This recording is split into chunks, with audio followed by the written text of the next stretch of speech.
Perayaan tradisi yang kekal terpelihara seiring dengan kemajuan yang dicapai oleh masyarakat Dayak di Sarawak. Hari Gawai disambut dengan cara dan gaya moden namun masih mengekalkan upacara tradisional seperti penyediaan makanan, ritual miring dan sebagainya. Mengenakan pakaian tradisional berpesta di rumah panjang dan menjaga pantang larang semasa membuat persediaan menjelang Hari Gawai. Kini, sambutan Hari Gawai bukan sahaja diraikan oleh masyarakat Dayak, malah dimeriahkan oleh kaum lain atas dasar keharmonian dan perpaduan rakyat dengan mengunjungi rumah rakan yang meraikan perayaan itu. Sememangnya Hari Gawai menjadi lambang yang memperlihatkan perpaduan, aspirasi dan identiti masyarakat di Sarawak. Walaupun pemodenan di Sarawak semakin berkembang, Hari Gawai masih kekal sebagai perayaan tradisi utama yang disambut oleh masyarakat di Bumi Kenyalang. Selamat Hari Gawai Gayu Guru Gerai Nyamai, lantang senang muan menua. Maksudnya, semoga terus dimurahkan rezeki senang pada masa hadapan. Saya Ika Miza Kamil untuk segmen Budaya Suara Sarawak.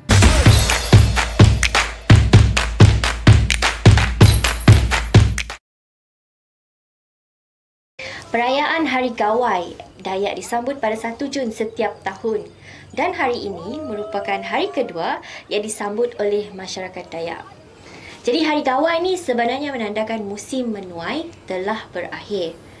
Maksudnya masyarakat Dayak meraikan hasil tanaman mereka selain menzahirkan rasa syukur kepada semangat rezeki yang diperoleh. Jadi mereka meraikannya sebagai pesta yang diambil dari maksud Gawai itu sendiri. Selain di Sarawak, Gawai turut disambut oleh komuniti penduduk Dayak di Kalimantan Barat, Indonesia. Hari Gawai sering disebut Gawai Dayak merupakan perayaan tradisi yang disambut dengan penuh meriah oleh etnik Iban Bidayuh dan orang Ulu di Sarawak. Komuniti Iban menyebutnya Ari Gawai dalam bahasa Iban dan Andu Gawai dalam bahasa Bidayuh. Tarikh sambutannya tidak berubah dan mula disambut secara besar-besaran sejak 25 September 1964. Apabila Hari Gawai diisytiharkan sebagai hari perayaan rasmi di Sarawak.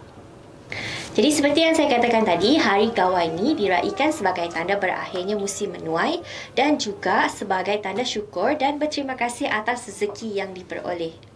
Berancau puang adalah aktiviti yang dilakukan pada malam sebelum Hari Gawai iaitu membentang tikar bemban.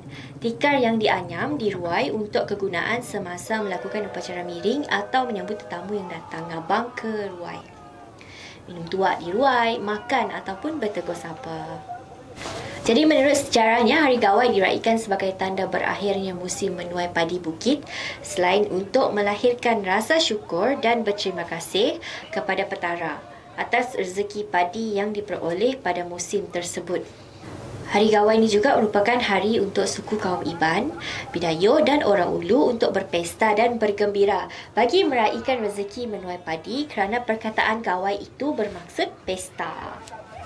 Pendek kata, Hari Gawai merupakan hari menyambut tahun baru yang ditandakan dengan berakhirnya musim menuai padi dan bermulanya musim menanam padi yang baru.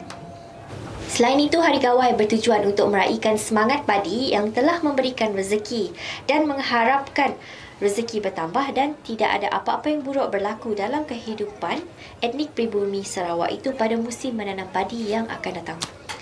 Meningkat cara masyarakat zaman dahulu menyambut Hari Gawai, suku kaum Dayak akan membuat persediaan awal iaitu sebulan sebelum tibanya tarikh 1 Jun. Dalam tempoh sebulan itu, suku kaum pribumi yang menyambut Hari Gawai akan menyediakan air tapai yang dipanggil sebagai tuak. Tuak dihasilkan daripada penapaian nasi pulut yang telah dimasak dan dicampurkan lagi sebelum disimpan di dalam tempayan. Penapaian tuak biasanya mengambil masa kira-kira sebulan.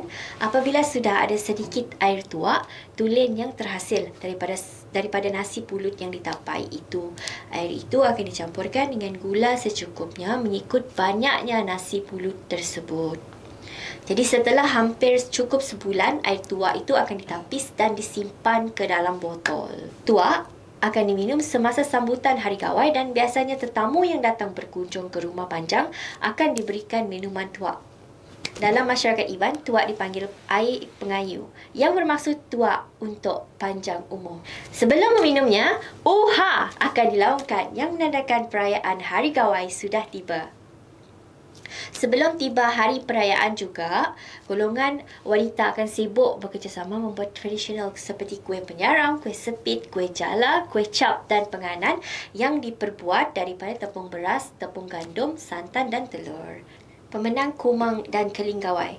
Dalam tempoh sebulan menjelang Hari Gawai, pertandingan kumang gawai dan keling gawai akan diadakan bertujuan untuk memilih gadis dan tejaka yang bukan sahaja cantik dan tampan tetapi mempunyai pengetahuan tentang adat dan tradisi suku kaum masing-masing. Pemilihan kumang gawai yang disertai oleh gadis remaja dan keling gawai oleh lelaki remaja yang juga dinilai berdasarkan pakaian tradisi yang dipakainya beserta dengan aksesori yang bersesuaian dengan pakaian dan suku kaum yang diwakili oleh peserta pertandingan tersebut. Setiap bahagian di Sarawak akan mengadakan pertandingan ini dan kumang gawai dan keling gawai yang mewakili bahagian masing-masing akan beradu kecantikan, ketampanan dan kebijakan akal masing-masing pada malam kemuncak pertandingan yang kebiasaannya berlangsung sebelum tiba tarikh 1 Jun. Merujuk pada 11 bahagian di Sarawak, suku kaum Iban kebanyakannya mendiami bahagian Seri Aman, Kapit dan Betong.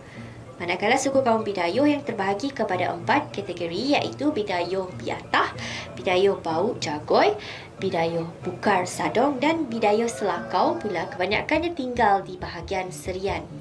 Orang Hulu seperti Kayan, Kenyah dan Kelabit pula kebanyakannya mendiami daerah di bahagian Miri dan Bintulu.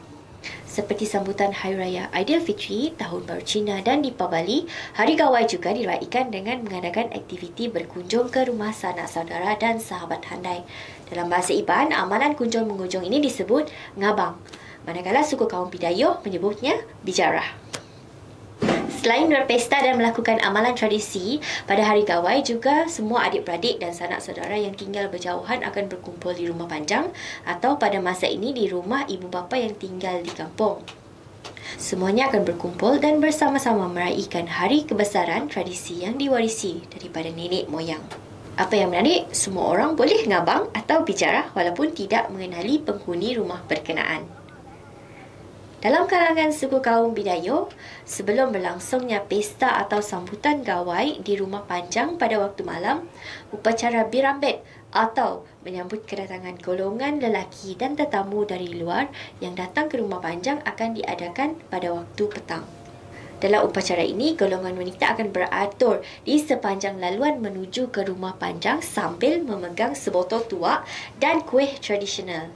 Segelas tuak dan kuih tradisional akan diberikan kepada golongan lelaki dan tetamu yang berjalan menuju ke rumah panjang sebagai tanda sambutan dan mengalu-alukan kedatangan mereka. Makanan tradisi iaitu ayam yang dimasak di dalam buluh menjadi menu wajib yang dihidangkan semasa sambutan Hari Gawai. Bagi masyarakat Iban, hidangan tradisi ini disebut ayam pansuh atau manuak pansuh, manakala suku kaum Bidayuh pula memanggilnya asam atau isam. Terdapat perbezaan antara ayam pansuh dan asam. Ayam pansuh ialah daging ayam yang dicampurkan dengan daun pucuk ubi, manakala asam ialah daging ayam yang digaul dengan nasi yang sudah dimasak. Persamaannya pula ialah hidangan tradisional itu dimasak dengan cara memasukkan daging ayam dan ramuan tertentu ke dalam buluh dan kemudian dibakar menggunakan kayu api. Baiklah, itu sahaja.